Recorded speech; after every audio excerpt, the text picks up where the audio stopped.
ইরানের তুনব দ্বীপে টানা ৯০ মিনিট হামলা চালিয়েছে মার্কিন বাহিনী। সেন্টকমের দাবি, হরমুজ প্রণালীতে বাণিজ্যিক জাহাজে ইরানের হামলার সক্ষমতা কমাতেই এই হামলা। পাল্টা কুয়েত, জর্ডান ও বাহরাইনে মার্কিন সামরিক স্থাপনায় হামলার দাবি করেছে তেহরান। একই সঙ্গে হরমুজ প্রণালীতে মার্কিন অবরোধ বহাল থাকলে পুরো মধ্যপ্রাচ্যের তেল ও গ্যাস রপ্তানি বন্ধ করে দেওয়ার হুঁশিয়ারি দিয়েছে আইআরজিসি। ইরানের বিরুদ্ধে আবারও সামরিক অভিযান চালিয়েছে যুক্তরাষ্ট্র।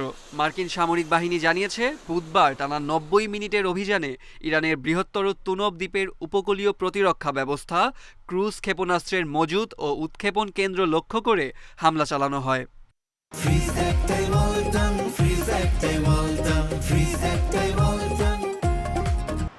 সেন্টকমের দাবি, হরমুজ প্রণালীতে বাণিজ্যিক জাহাজে হামলার সক্ষমতা কমাতেই এই অভিযান চালানো হয়েছে। এদিকে ইরানের রাষ্ট্রীয় গণমাধ্যম জানিয়েছে, হরমুজ প্রণালী এখনও বাণিজ্যিক জাহাজ চলাচলের জন্য বন্ধ রয়েছে। আইআরজিসির দাবি, গত ২৪ ঘন্টায় সেখানে অন্তত ২টি জাহাজকে থামানো হয়েছে।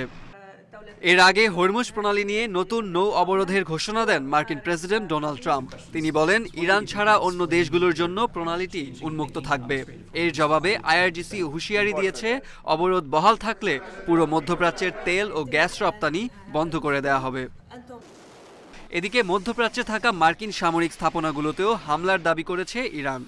তেহরানের দাবি, কুয়েতের মিনা আবদুল্লাহ এলাকায় মার্কিন লজিস্টিক্স সেন্টার, জর্ডানের আজরাক ঘাঁটি এবং বাহরাইনের মার্কিন স্থাপনায় হামলা চালানো হয়েছে।